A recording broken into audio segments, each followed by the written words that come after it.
Welcome back to NYIT Roundtable. I'm Tania Carvalho, your host. We have Roni Benson and Ginger Lieberman, which are the co-directors of Bully Frog. So, Roni, when does bullying start?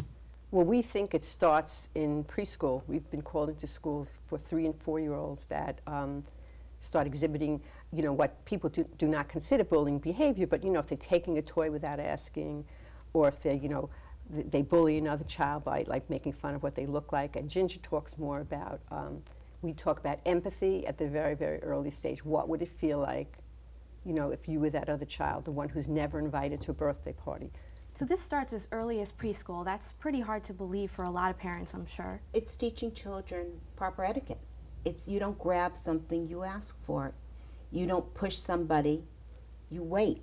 You don't yell, you don't scream, and a lot of times children come in with learned behavior patterns that have to be changed. We try to teach niceness, kindness, empathy, respect, and responsibility to the youngest children, making them aware, because we believe it's a generational change, and that is the beginning of the generation. When we go into middle schools, it's hard to tell somebody at 14 not to do something, but children, when they're very young, they do get it. Well, we have the children's books that we wrote up, frog characters. But so Bully Frog is the main aggressor, but all the frogs represent real children, and we have, Frady Frog, who cries easily. We have Foreign Frog, who's new to school, looks and dresses a little differently.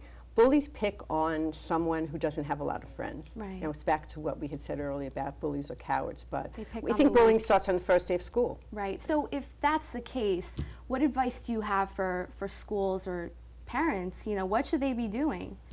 Schools have to have programs. There's now, Roni and I have been talking about school culture since the beginning. It's the tone of the school. It's teaching about character ed. It's teaching about discrimination and tolerance, and our key word is empathy. You have to have an ongoing program. You can't do something in first grade and then say, well, we'll revisit it when the kids are in 4th grade. You have to have a tone. You have to have consequences. You have to take it seriously. You have to teach children self-esteem. When we walk into a classroom, we can pretty much pick out the bully and the victim within a few minutes. And those are the kids you have to work for. We believe every child, especially in the elementary building, should be a part of your classroom, never apart from, because once you make children different, they stay different throughout their school career.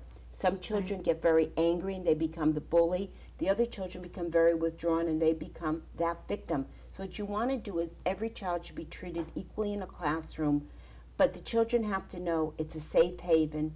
Teachers have to know how to speak to children. Right.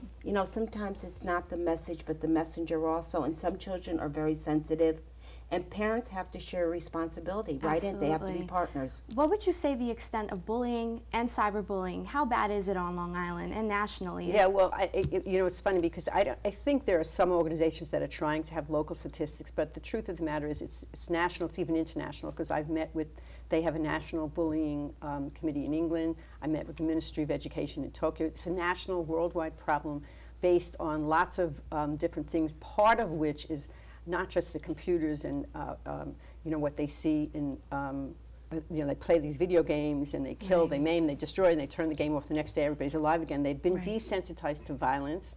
Then you have all of these reality shows that eliminate and humiliate practically every one of them. And kids see this and model that kind of behavior. But when Ginger was talking about the early intervention, we think a real problem is a lot of programs do not start until middle school, and that behavior is almost set by then. So, we think it's really important. It's education. I mean, you're talking about schools and educational foundation. There is a climate that should be in a school, and you're never going to get rid of bullying 100%, and anybody who believes that is totally naive. Roni and I go in, we want to make children aware of what bullying behavior is.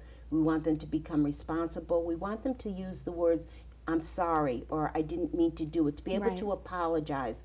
We want the buildings to feel comfortable and to diminish the amount of bullying.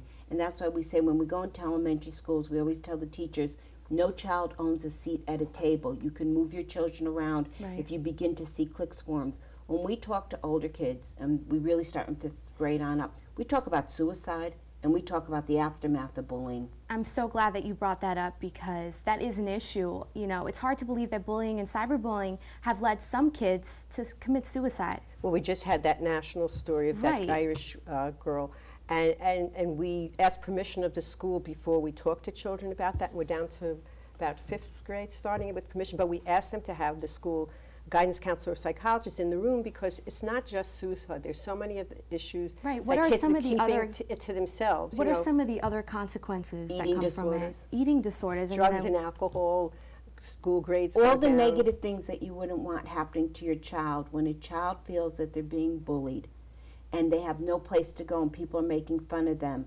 Some of them don't want to go to school any longer. They just can't. They can't face the day.